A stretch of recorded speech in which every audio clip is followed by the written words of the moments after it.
Mkuu wa mkoa wa Mjini Magharibi Mheshimiwa Mohamed Ali Abdullah amekutana na kufanya mazungumzo na viongozi wa masoko mbalimbali yaliyopo ndani ya mkoa huo kwa lengo la kusikiliza changamoto zinazowakabili wafanyabiashara katika masoko hayo. Wakieleza changamoto zinazowakabili katika kikao kilichofanyika kwenye ofisi ya mkoa wa Mjini Magharibi Fuga, viongozi hao wamesema baadhi ya masoko yanakabiliwa na changamoto za mnada pamoja na miundombinu. Changamoto ziko kwa wafanyabiashara na vile vile changamoto ziko kwetu sisi uongozi. Tunatuumiza kichwa tukija tukurejesha ule mfumo, vibaraza vile kwa havina watu tuwarejeshe, yani ni vidogo.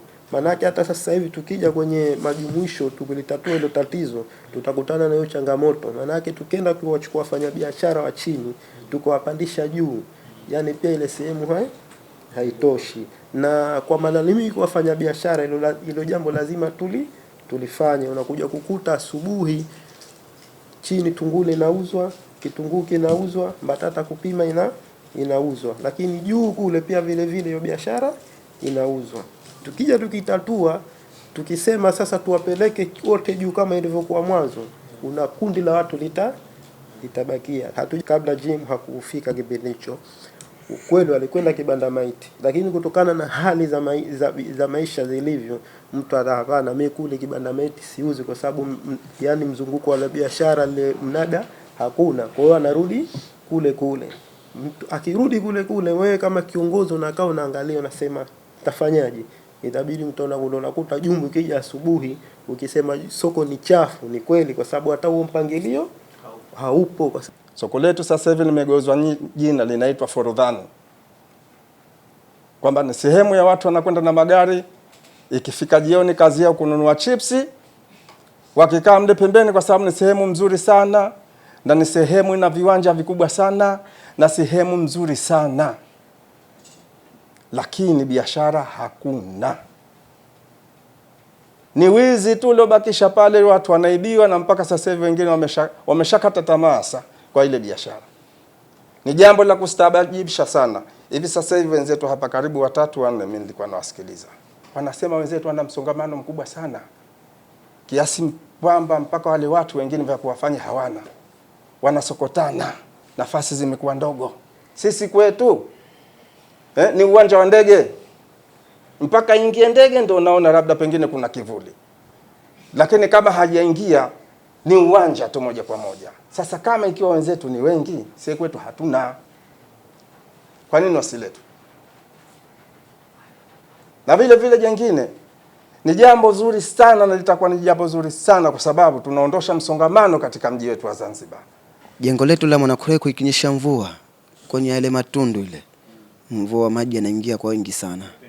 Upepo unaingia kwa wingi sana kiasi kwamba unaathiri biashara za wajasiriamali wetu.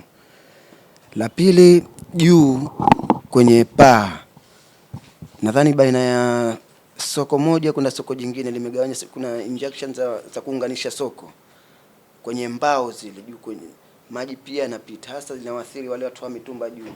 Ikinyesha mvua wanatafuta mabeseni au ndoo, wanakinga maji yasiharibu nguo. Kwa hiyo changamoto hizo la soko. Biashara sasa hivi wa soko la Jumbi wanauza mboga yao asubuhi, ikifika saa 3 saa 4 wanakuja soko la Mwanakurekwe. Watu walikuwa kwenye vibaraza juu ndani wanalalamika. Nje pale pamejengwa tent ambalo lilikuwa special kwa ajili ya minada. Wale watu ambao wakulima wanakuja na mboga kwa wingi wauze pale, wauzie watu ambao ndio wauze kwenye vibaraza. Na wale walipewa muda mpaka saa 4 wao ishaondoka. Lakini sasa hivi wanakaa mpaka saa 5 za usiku. Watu wale kuweko ndani wanaanza kulalamika. Hivi sasa kuna fununu kwamba soko la kibanda maiti wenyewe wa Shimoni anataka mnada wao. Ni kweli ni mnada wao ule wa ndizi za Pemba. Shimoni nini, kibanda maiti hakuna mnada. Tulipoondolewa kibanda maiti, tulipoondolewa Shimoni, tukaletwa wapi magari ya mchanga. Tukaambiwa soko la Shimoni likimaliza mnarejeshwa wapi? Shimoni.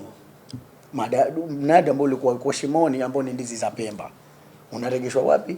Shimoni. Lakini kulingana na hali ya kibanda maiti ilivyo, lile swala litakuwa ni gumu. Na ndio maana wenzetu wa Shimoni wakaanza kusikitika na wao, kwa sababu mnada wao hawataki kurudi. Kwa hiyo hili swala la madalali mheshimiwa, la minada, na kuomba tena ulikalie chini ulitafakari. Itakuwepo mnada lazima na lazima, na usipokuwepo mnada, sisi wafanya biashara ya Chuini itakuwa pana ukame mzito na soko kuuliwa. Ni bora kuwekwa magari yakapaki, kwamba litakuwa soko mbovu kabisa.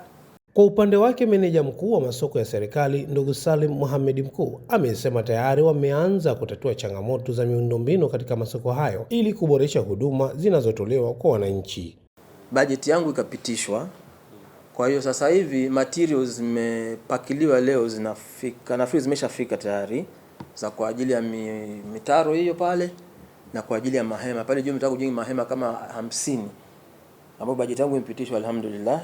Na Katoto kazi inaanza kesho, mitaro na mahema Jumbi. Kwa sababu mimi napotoka kufanya biashara na wadai kodi, alafu analia na mimi nalia pia, kwa sababu namdai mtu ambaye anateseka. Kwa hiyo nimelia kwa bosi wangu, imesikika. Kwa hiyo kazi inaanza kesho Jumbi, mitaro na mahema, na nitasimama mwenyewe kama nilivyosimama Mombasa. Nitasimama mwenyewe mpaka mwisho. Ni kazi ya mwezi mzima na kitu. Lakini nitasimama, matio zikiisha nitamuomba pesa zingine mpaka ikamilike, kwa sababu tulimpelekea ile plan. Tukamwambia sasa uwekezaji tunafeli. Serikali imetoa ile kazi yafanya. Sisi kwa sababu ni wawekezaji tutumie nguvu zetu, alafu serikali waturudishie.